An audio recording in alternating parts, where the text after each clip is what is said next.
43.200. Itu adalah angka yang tidak akan pernah kulupakan seumur hidupku.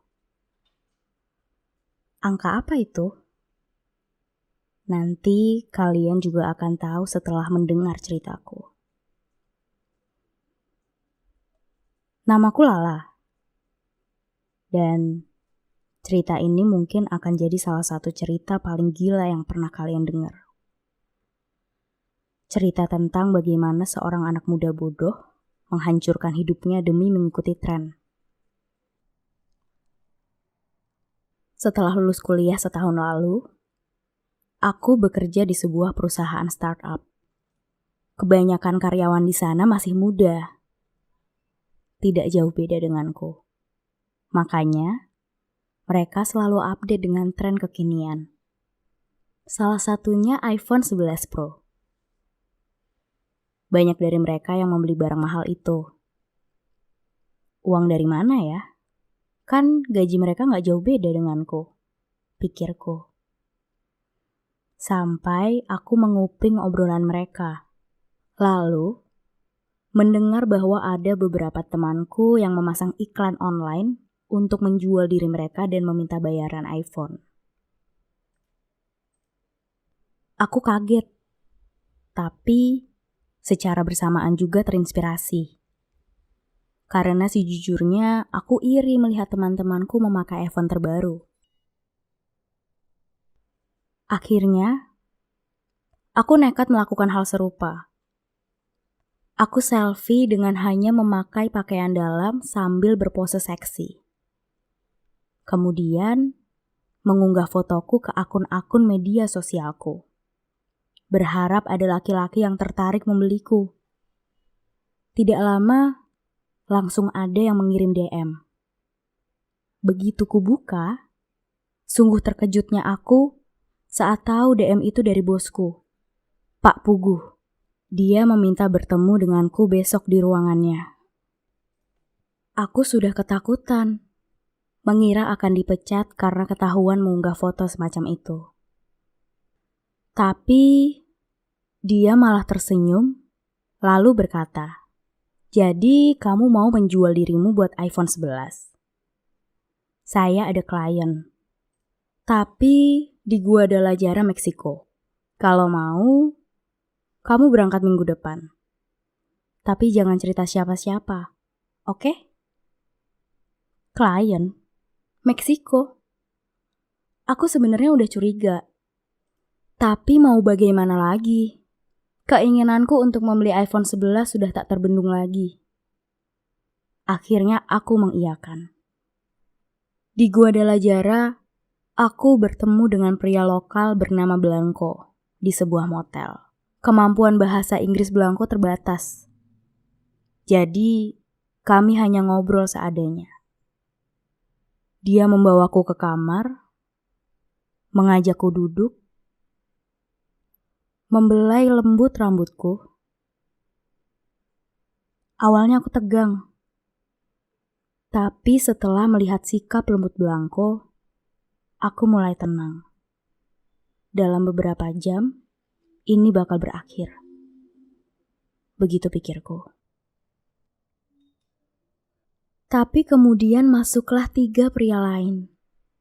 Penampilannya mereka berbeda-beda. Pria pertama berkepala botak dan berperut buncit. Pria kedua berkulit hitam dan berbadan kekar. Pria ketiga, tubuhnya dipenuhi tato. Aku langsung tahu apa yang terjadi. Aku berusaha kabur, tapi Blanco mencengkram tubuhku. Aku meronta, tapi dia terlalu kuat. Tidak lama kemudian, aku sudah jadi santapan malam 4 pria itu. Mereka mulai memakaiku jam 7 malam. 1 jam berlalu, 2 jam, 3 jam. Dan setelah itu aku tidak menghitung lagi. Mungkin aku sempat pingsan karena kelelahan. Aku baru sepenuhnya sadar saat mereka selesai. Jam menunjukkan pukul 7 malam. Aku sempat mengira kalau jamnya mati. Sebelum akhirnya sadar kalau neraka ini berlangsung selama 24 jam penuh. Blanko meletakkan sebuah iPhone 11 Pro di sampingku yang terbaring lemas. iPhone itu tidak bisa menyala. Kata Blanko, itu salahku.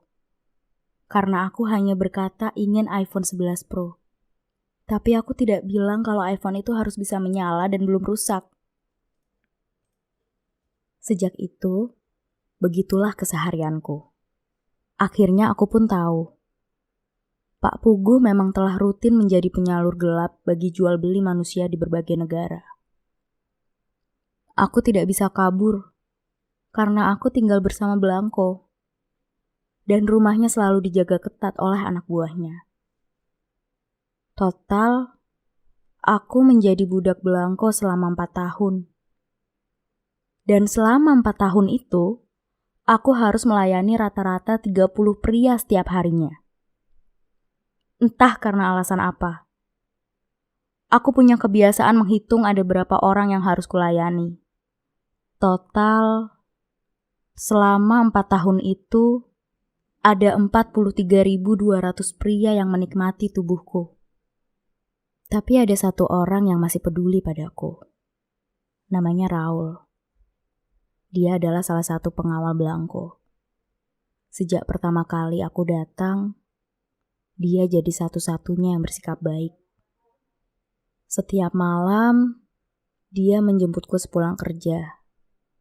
Dan walaupun di depan bosnya dia tidak berani berbuat apa-apa, begitu Blanko pergi, dia akan berusaha menghiburku.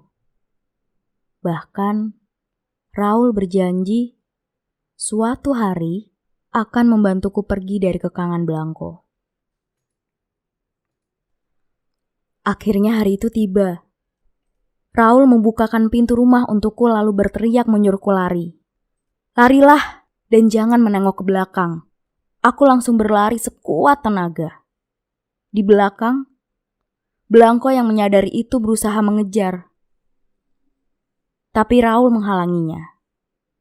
Setelahnya aku terus berlari dan berlari tanpa sekalipun menengok ke belakang seperti yang diperintahkan Raul. Aku hanya mendengar satu suara tembakan dari kejauhan. Aku tahu, Raul sudah mengorbankan nyawanya hanya demi menyelamatkanku. Seorang gadis asing yang bahkan tidak terlalu dia kenal. Aku tahu, aku tidak bisa menetap di Guadalajara kalau ingin kabur dari Blanko.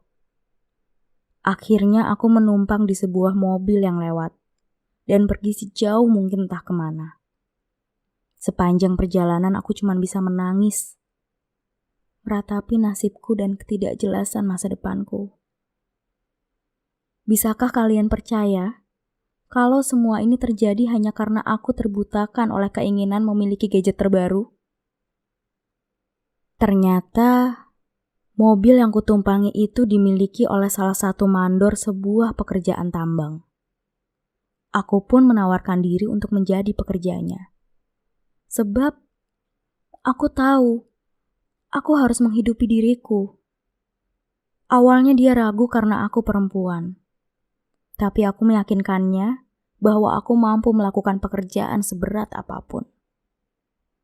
Paling tidak, bekerja di tambang pasti jauh lebih ringan daripada melayani nafsu bejat 43.200 pria. Tapi kesialanku belum berhenti. Suatu hari, di tengah jam kerja, mendadak ada gempa yang cukup kuat. Semua pekerja berusaha lari. Tapi karena jumlah kami terlalu banyak, sementara guanya cukup sempit, tidak semua berhasil keluar tepat waktu. Aku termasuk yang tidak beruntung. Sebelum sempat keluar, bebatuan dari gua yang runtuh menimpaku. Sesaat sebelum itu terjadi, perasaanku campur aduk. Antara takut bakal mati dan sedikit perasaan lega. Setidaknya dengan begini penderitaan panjangku akhirnya berhenti. Begitu pikirku. Kukira aku sudah mati. Sampai akhirnya aku membuka mata dan terbangun di rumah sakit. Kesadaranku pulih perlahan-lahan. Tapi begitu coba ku gerakkan tubuhku, aku merasa ada yang aneh. Seperti ada yang hilang. Aku tidak bisa merasakan kedua tangan dan kakiku.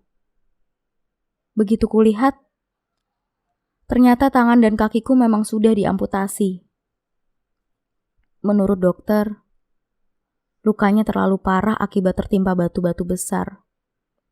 Dan aku beruntung masih bisa hidup. Beruntung?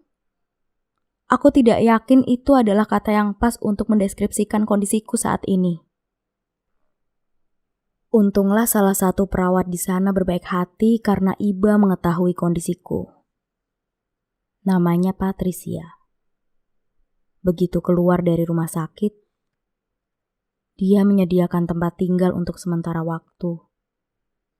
Setidaknya, sampai kami bisa menemukan jalan keluar atas masalahku. Karena dengan kondisiku yang seperti sekarang, pulang ke rumah pun aku tidak bisa apa-apa. Aku tidak bisa bekerja. Aku pun tidak lagi punya keluargaku. Sampai sekarang, aku masih tinggal bersama Patricia, menghadapi ketidakjelasan masa depan, dan menyesali semua perbuatanku. Aku berharap kalian bisa memetik pelajaran dari kisahku, dan tidak sampai gelap mata hanya demi mengikuti tren. Terima kasih sudah mau mendengarkan ceritaku.